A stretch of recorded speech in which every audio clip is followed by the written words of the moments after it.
Welcome back to the deep dive. Today we're unpacking some really interesting sources. They tell a surprisingly rich story about about unusual snacks, mystery flavors, that kind of thing. Yeah, exactly. Get ready because our mission today is to sort of pit two very different snack strategies against each other.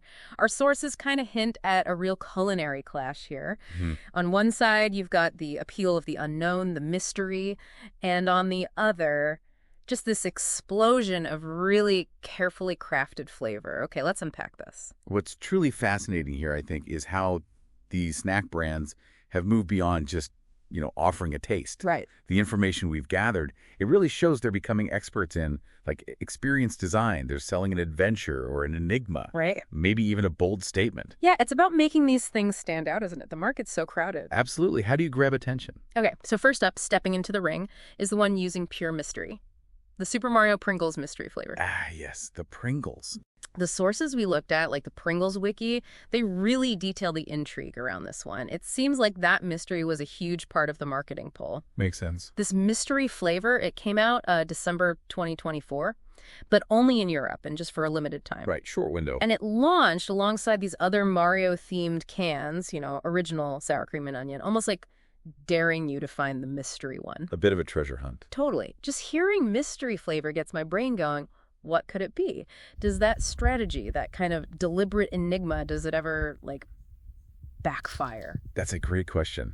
And it highlights something important from our sources. This Pringles mystery isn't just taste. It's almost like a gamification of eating. Oh, interesting.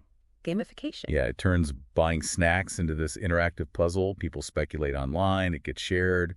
It can go viral. So what was the flavor, supposedly? Well, the main reported taste seems to be sausage. Sausage Pringles. Okay. But there's a more playful theory kicking around.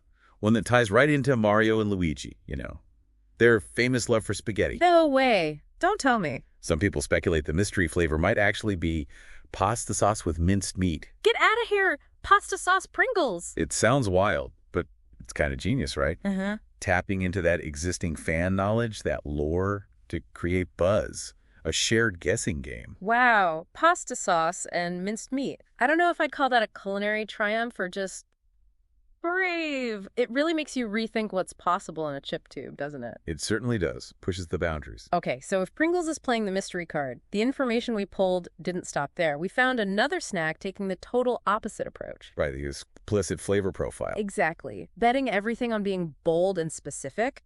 The Walker Sensations Mexican smoked chili nuts. Ah, the sensations nuts, yes. One of the articles we read, the Foodie Birdies battle, it immediately called these coated peanuts unconventional. They definitely stand out from standard crisps or nuts. For sure. They bring this unique flavor, the sources say, that really sets them apart.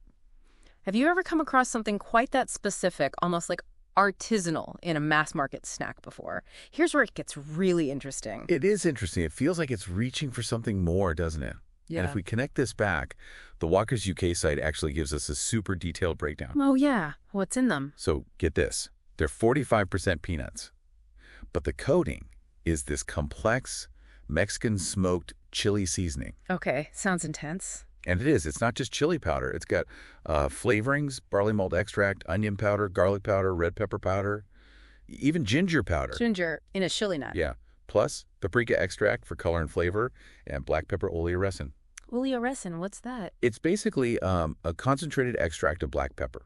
Gives a really pure, intense spice note, more so than just ground pepper. Wow. And then you've got the flavor enhancers. Monosodium glutamate MSG, plus disodium guanylate, disodium inosonate. The umami boosters? Exactly.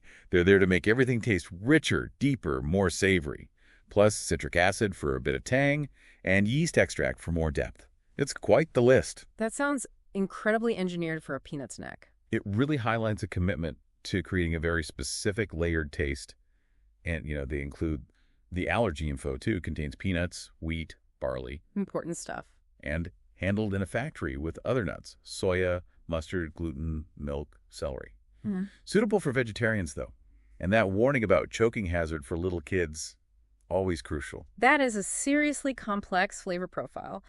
While that ingredient list speaks to sophistication, some might say it's almost over-engineered for a snack. Did the sources mention anything about, like, consumer preferences, people wanting simpler stuff sometimes? That's a fair point. These specific sources didn't really dive deep into pushback on ingredient lists, but they do kind of suggest there's definitely a market segment looking for these complex, almost gourmet-lead experiences. Ah, okay. It seems to be about novelty, maybe a feeling of getting something premium rather than just simplicity. Gotcha. So, okay, we've dissected the mystery of the Mario Pringles and the intense flavor engineering of the Walker's Nuts. Two very different beasts. And interestingly, that Foodie Birdies Battle article, it actually framed this whole thing as a fun competition. Right. The pets choosing the snacks. Yeah. Kelso and Pablo, apparently. It's just a playful way they used to weigh these really distinct snack experiences against each other. So let's put it to you, listening right now. Which snack's appeal stands out more to you in this showdown of strategies? The mystery or the complexity? Well, this deep dive, it really seems to reveal a shift in how snacks are marketed, doesn't it? It's not just about taste anymore. Seems like it's about the story or the challenge. Exactly. It's the whole experience. So the Pringles might be winning on enigma, right? Sparking that fan speculation using the Mario brand nostalgia, the thrill of the unknown. Whereas the Walker's Nuts, they're making their stand on just pure flavor engineering, offering something unique, complex, explicitly unconventional for a coated peanut. Pushing the boundaries in different ways. Precisely. One uses mystery, the other uses sophisticated flavor description. But both are inviting us to try something new, to be curious. What a journey. From possibly sausage or pasta sauce, Pringles, which is still blowing my mind a bit, to those smoky, spicy, intricate Walker's Nuts. It's clear the snack world is definitely not boring. Thanks for joining us on this deep dive into some unexpected corners of the snack aisle. Okay, let's unpack this one last time. What's the biggest takeaway here? I think this raises a really important question for you listening. In a world just full of options, what truly makes a snack, or really any product, intriguing enough for you? Enough for you to want to explore its mysteries or figure out its unique flavor complexities? Good question. The most effective snacks, at least based on what these sources suggest, might be the ones that don't just, fill a craving. Yeah. They also satisfy that basic human curiosity we all have, or our desire for something new. So maybe keep an eye out next time you're shopping. Look for those mystery items or the really unconventional flavors, and just think for a second, what makes that one captivating? Is it the brand, the look, or just the promise of a taste you haven't had before? The food world's always changing, and it seems like our own curiosity is a big part of what drives it.